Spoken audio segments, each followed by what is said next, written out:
Hi, Mad Mike. So normally this is sharp pointy things, but once again this is shooty boomy things. This is a German cape gun that's about 230 years old. This was made sometime between about 1790 and 1810, based on the style. It is a double barrel weapon. It was originally flintlock, was later converted to percussion. I'm going to show you some details of this here shortly. So this is a combination gun. The left barrel is straight polygonal. The right barrel is rifled. It's nominally 24 gauge, so about 58 caliber patched. So the straight polygonal can either be a supplemental rifle barrel or it can be a shotgun barrel. The reason you do that is to regulate two rifle barrels. One's turning into the joint and one is turning away from the joint, and it's significantly difficult to get them both to the same point of aim. If one's basically a shotgun barrel, it's much less of an issue. This is still nevertheless relatively accurate. So the advantages you have here, you have a rifle barrel, and the straight polygonal, if you have approaching game, you start with the rifled barrel, which will be more accurate, and then you can use the straight barrel as it gets closer. If you have fleeing game, you can use the straight barrel and then the rifled barrel at distance. Or you have a rifle on the right and a shotgun on the left. I've shot this with both balls and with shot. We've got a range demonstration here in a few minutes. So this came from a friend's estate and was in very rough condition when I got it. And there's going to be a lesson here on all these restoration shows you see. I've got a montage of still photos from the work we did on this. So let's bring the camera in and we'll look at some closer details. All right, so starting at the rear, we have a repair at the toe. There was a break there at some point. Someone put fresh wood in. This was a flint or hatch box, and later on would be a percussion cap box. There's some very interesting grain to the wood. You'll see a series of pins here, which were used to pin the cheek rest on, probably when it was converted to percussion. Now, when I got this, as you'll see from the photos, this was actually a piece of veneer. It was linoleum, basically, and worm-eaten wood, and someone had used JB Weld to attach it. Never, ever, ever use JB Weld on a knife, a gun, or anything else. Just don't do it. Right? If you aren't skilled in restoration, don't attempt a restoration. These YouTube restoration shows are horrific. It has a sling, and the trigger guard is carved out of horn. We've got a little bit of detail there. There's also a little bit on the butt and on the top of the butt. And you can see some of the worm damage here. Did the best I could.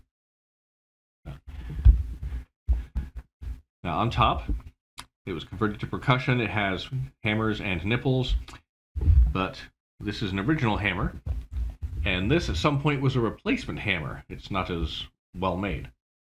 So again, there was a repair. This gun was used a lot.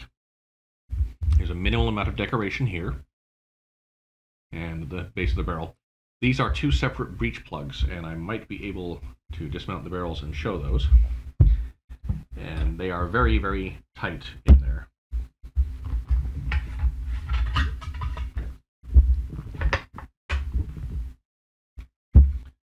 This is in bad need of cleaning. We've been shooting it. This is 200 years old, but we still shoot it. So the hooks hold it in place against the breech, and you can see where one is threaded in than the other. I attempted to remove these. They would not budge. However, that does mean the breech for now is relatively solid. This is getting fed soft loads, but it still shoots. The nipples are replacements because they still use the same thread pitch. There's a couple of standard thread pitches for those, and they haven't changed in, at this point, almost 200 years for those. Here's the rear sight. I did some very minor cleaning on that. This piece of wood is a repair I did. There was a piece missing there. I didn't want it to get any worse than it was. On this side, there's an entire repaired section here, and a repair to the repair there, or maybe done at the same time. So again, this gun saw a lot of use. We have some additional decoration here on the thimbles. The front swivel is missing. I'm trying to find one of the appropriate size. Now, the barrels have been refinished, but what I did was browned them, cleaned them, browned them with browning solution, and then covered them with linseed oil and baked them in the oven. I didn't want them to look like brand new barrels. I didn't want to remove a bunch of metal. I just wanted them to be maintained in the condition they were. This is preservation rather than restoration.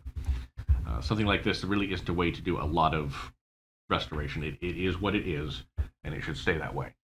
A number of these shows, people break out, not only J.B. Weld, they have power wheels, power sanders, angle grinders. None of that gets used in restoration at all. So this is where the flintlock mechanism was on each side. I've seen one of those. I hope to have one for my collection at some point. They're very pretty, but they are very bulky by comparison. And I wasn't a fan of the top rib when I first saw it. I like the rib on a double barrel shotgun where you have the valley, but this actually makes for a great sight plane. And this is 200 years old. We still shoot it on a semi-regular basis. It's very reliable and relatively accurate for what it is. I'm going to swing this around so we can get a look at the bores. And there was also a still photo of those already.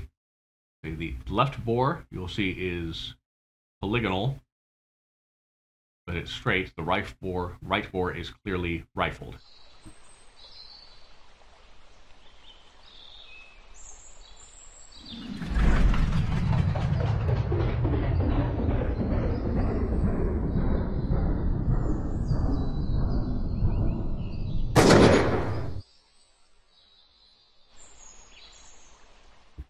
This is at least the third ramrod. When I got it, it had a replacement ramrod that broke upon use. Someone had taken basically a walnut dowel, and it was not very strong. This is hickory with a correctly sized button on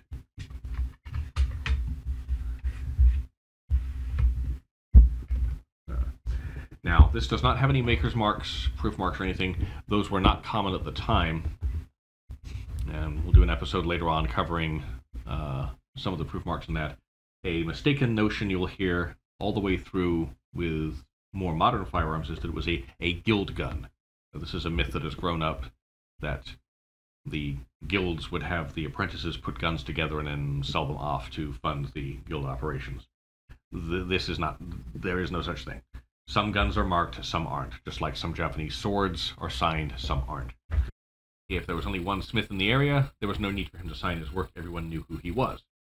If it was a production gun intended for use in the trade, some of them have a maker's name, some have a obscure little mark somewhere that will identify the origin. This is on more recent stuff.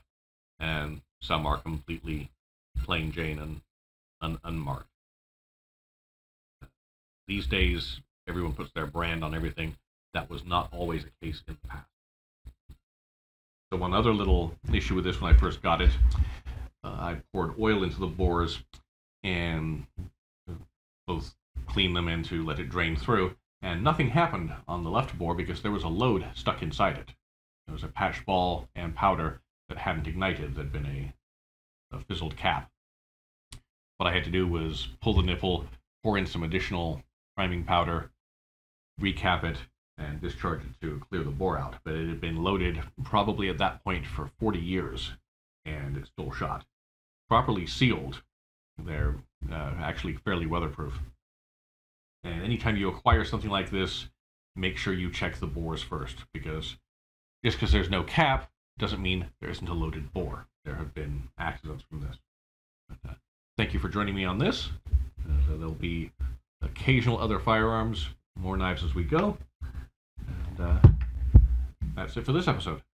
So you know the drill below, like, subscribe, all that kind of stuff, so we can do more of these videos. The website is Sharp Pointy Things. It's largely custom stuff and vintage stuff. It varies from time to time, but these videos are meant to be informative. Thank you very much.